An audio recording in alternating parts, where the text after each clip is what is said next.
On the shore stood the opposing army with its dense array of armed warriors, while between the ranks dashed women in black attire like the Furies, with hair dishevelled, waving brands.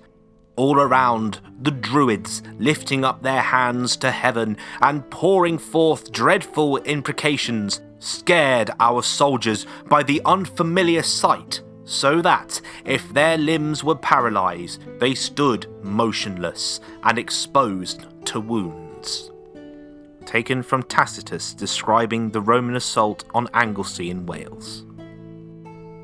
In the last episode, Boudica targeted Londinium, a Roman city causing destruction and chaos. The once thriving trade hub turned into a place of tragedy. The rebels attacked mercilessly, leaving the city in ruins. Now, let's switch to the Roman perspective. In the chaotic events of 60 or 61 AD, the Romans were on a mission to conquer Anglesey, an island filled with mystery and legends. Suetonius Paulinus, a strong military leader, aimed not only to defeat the rebels, but to eliminate the Druidic power lingering on that sacred ground. Tacitus described Angelsey as a place where people who resisted Roman rule sought refuge. The decision to invade, driven perhaps by rumours of copper mines, seemed like a dark omen on the horizon. Under Suetonius' command, the Romans crafted flat-bottomed boats to navigate the dangerous seas around Anglesey. While the infantry set sail, the cavalry, committed to their duty, crossed the waters alongside their loyal horses. The challenging march led the Roman legions to the Meni Strait, a narrow passage separating Anglesey from the Welsh mainland.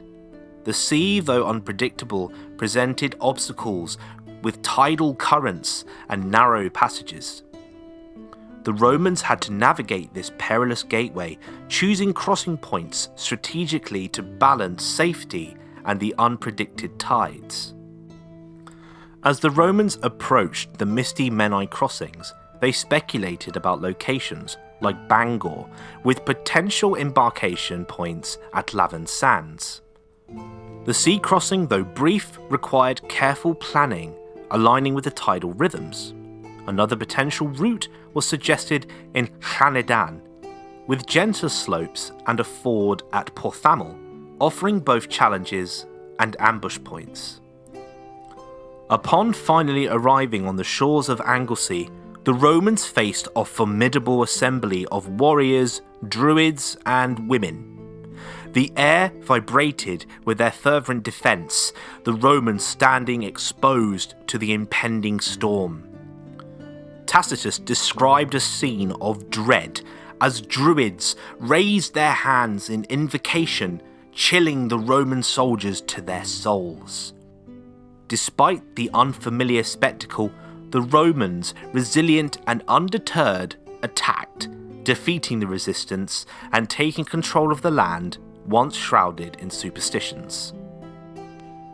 However, as the conquered land lay scarred and smouldering, a shocking realization struck the Roman conscience. These people didn't fight back. They had been actively praying to their strange gods. It wasn't a battle. It was a mass human sacrifice. Before remorse could fully grip the Roman hearts, a messenger brought news of a rebellion brewing on the mainland. Boudica, the avenging storm, had risen, and the legions hurriedly marched to intercept the tempest threatening the empire.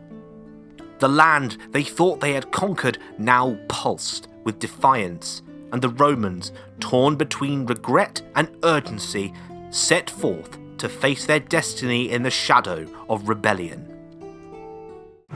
Thank you for watching and listening to our videos. Be sure to like, comment and subscribe if you've enjoyed. Or if you really like the channel, consider supporting us on Patreon. There, for as little as $1 a month, you'll gain access to an ever-expanding variety of exclusive Ancient History Guide content not found anywhere else online. All donations go directly back into the channel, helping us on our campaign to conquer YouTube. All sources are listed and linked in the description below. I've been the Ancient History Guy, and as always, I'll be seeing you later.